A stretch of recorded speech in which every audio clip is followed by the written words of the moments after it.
And we are happy to announce that once again, every Tuesday during the football season this fall, 7:25 means Jaws on WIP. Jaws, good morning, sir. Good morning, Joe. Great to be with you. I cannot believe I saw you in Stone Harbor as I was having ice cream with my grandkids. You're dribbling down 96th Street, getting ready for your contact sport like basketball. But it was great to see you, Joe. It was, Jaws. To see you and Liz was phenomenal. So let's get to it, my man. This is getting real, Jaws. Eagles play the Cowboys in 2 days. Let's start with this question. How good are the Dallas Cowboys this year? I don't think anyone really knows right now. You look at their roster, you look at their coaching staff, you really don't know what to expect from this football team. And obviously, the focus has been on Micah Parsons and, certainly the loss, a huge loss for the Dallas Cowboys. But I understand why they made the move, and I think everyone's been talking about it since last week. The Cowboys are not a win-now team. Their team is trying to win probably 2 or 3 years. Win the championship. We have the Vince Lombardi Trophy right now. They are chasing us. They had to build their roster with draft choices. They probably for long haul made the right move. But you can't lose a player like Micah Parsons, expect to come in and play the Philadelphia Eagles and win a football game on the opening game of the National Football League season on Thursday night, probably the most anticipated game in Thursday night football history. So it's going to be wild Thursday night. Jaws, let's talk about Jalen Hurts. He's been obviously one of the more widely discussed offseason topics. So he's had an incredible start to his career. He's 5 years in. He's been in 2 Super Bowls. He's won a Super Bowl MVP. They've won a ton of games. Hotly discussed on how good or great he is. Where do you come in through 5 years on his career, what he is, and where he goes from here? Joe, I'm absolutely mystified by some of the treatment that Jalen Hurts receives from some of the people in my business, per se, the media business. I've been around this game since 1973. I go back a long way. And Jalen Hurts has been a phenomenal quarterback as I've seen this early in his career. And people, we have so many analysts right now. Everyone nitpicks every part of a person's game. I try to distill it as simple as I can. The quarterback's job is to win football games. Name me a quarterback that's done a better job than Jalen Hurts in his first 5 years of this business. Just name me one. His job is to win. He doesn't care who gets the glory. He's an unselfish player. He's a team leader. I know so many people in the organization that are very close to him. I know Jalen pretty well. I'm not saying I'm close to Jalen, but I can let his performance speak for itself. It's been great on the field. He's been great off the field. He keeps his nose clean. He's a great leader of the football team. He's strong in the community, and the list goes on and on and on. I do not understand why Jalen Hurts does not get respect of being one of the best quarterbacks, if not the best quarterback in the National Football League, because of one reason. He wins. The name of the game is to win. Jalen Hurts is a flat-out winner. What about the argument, Jaws, there's a ton around him? I've made this point many times. He's pretty good, but there's a ton around him, and that makes him look better than I think he empirically is. What about that argument? Football is the consummate team game. It's 11 players on every single play working in harmony to be successful. The quarterback certainly is the beneficiary of talent.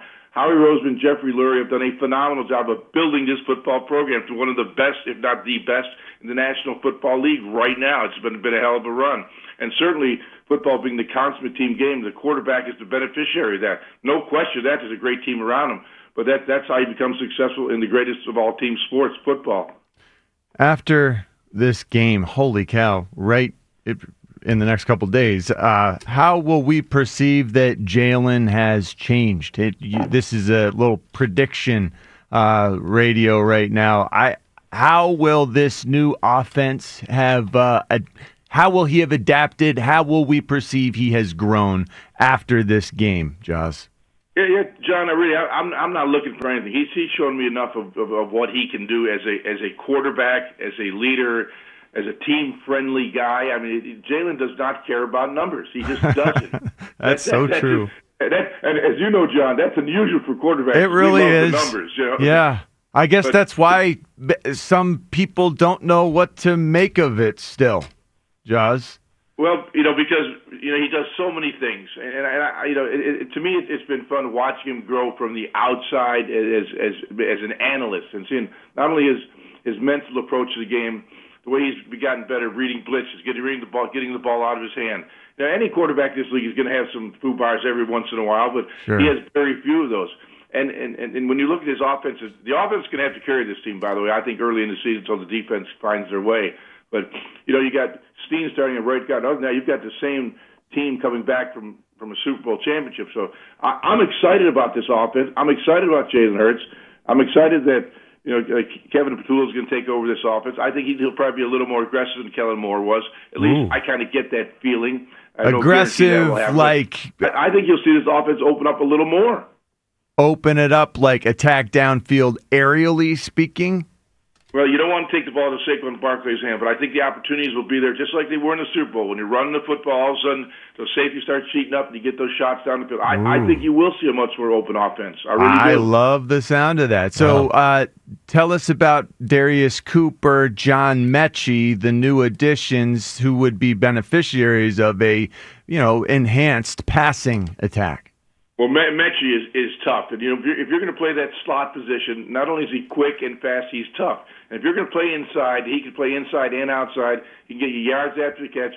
And those 50-50 balls, I got a funny feeling when Howie looks at bringing wide receivers in, he may have a stat somewhere that says, I love guys that those 50-50 balls, my guy catches 90 and goes 90. Mechie's one of those guys. Contested catches, he's not the biggest, maybe strongest, but, man, he is tough as nails. I like receivers like that. Yeah, it seems like ever since when Alshon got here, they've gotten better at that. Because Deshaun and Macklin were horrible at that. They were well above average, but they were not go catch it in the air in traffic guys. And strong-handed receivers. Today's NFL is about those contested catches. Yeah. I mean, the athletes I now see in the NFL are so incredible. And I don't care how good your wide receivers are. Your separation is now a yard. That's winning, a yard, not 5 yards like you watch a college game. In the NFL, you win by a yard. That's a significant amount. Most catches are contested. And I think the guys that catch those 50-50 balls 90% of the time are the guys that have long-term success in the NFL. Charles, let's talk about the defense. Probably one of the two best defenses the Eagles ever had was last year, that and the 91 group. How concerned are you with what they've lost, with what they've added? Where do you come out on what the defense will be? Yeah, I'm not going to lie to you. I'm a little concerned when you lose the quality of players they lost, either just basically free agency or trades or guys that just moved on. There's always a concern to rebuild the defense because defense is about communication, and if you don't spend a lot of time together in game type situations, sometimes the communication lacks. But I trust Vic Fangio, and I almost feel like we had the same conversation last year. Vic's coming in as his first year as a coordinator, and a lot of new faces. But as the season evolved last year, this defense came together to become, in my opinion, the best defense in the National Football League a year ago. Could they repeat it this year? We'll see how it evolves this year. But Vic Fangio is one of the best, if not the best, defensive coach in the National Football League. It will be good. Joe, Saquon Barkley, I've got the numbers in front of me from last year. It was 482 touches when you count the postseason. It's a whopper, 482. Would you, if you're Nick Sirianni, make a point to dial him back this year, or would you lean on him just the same? I would dial him back if that's possible. My God, what an incredible year. And that's a lot of touches you just mentioned, Joe. And, football's a game of attrition. Your body can only take so much. He's had a history of injuries when he was with the Giants, but obviously he comes to Philadelphia with a much better offensive line. But, the body wears down, and I think the more carries you get, the more wear and tear in the body, the less effective you are. But, hey, I hate to say don't give Saquon the ball, but I think you need to protect him. Other side of the ball, the big question, who do you think is best suited to start in the base at cornerback opposite Quinyon, Jaws? Can we flip a coin?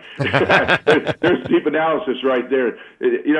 I wish someone would have come out and said, okay, I'm going to take this job. If it Ringo, if it Dory Jackson, no one has really stepped up and said, hey, it's my job. So, that eventually will figure itself out. The coaching staff will find a way to find the best player and put him on the field, but no one is really separated at the cornerback number 2 position. That's rough. Who do you think it's going to be? The key last year was our secondary really came together early. And there was, you had wily old veterans in there. Now you're going to have guys that really aren't as seasoned as you'd like to have back there. You know what it reminds me of, Jaws? You'll remember in 2017, the Eagles had a guard to start the year. It might have been Chance Warmack, John. And I think it was 2 games in. That's a good right? call. I think it was 2 games in, and they said, all right, you're out, and Wisniewski, you're in. And I could just see, look, it could be they could still trade for someone. It could be one of these guys that are here. We'll see. All right, Jaws, a lot of other stuff to get. I'll make just one statement back to that secondary.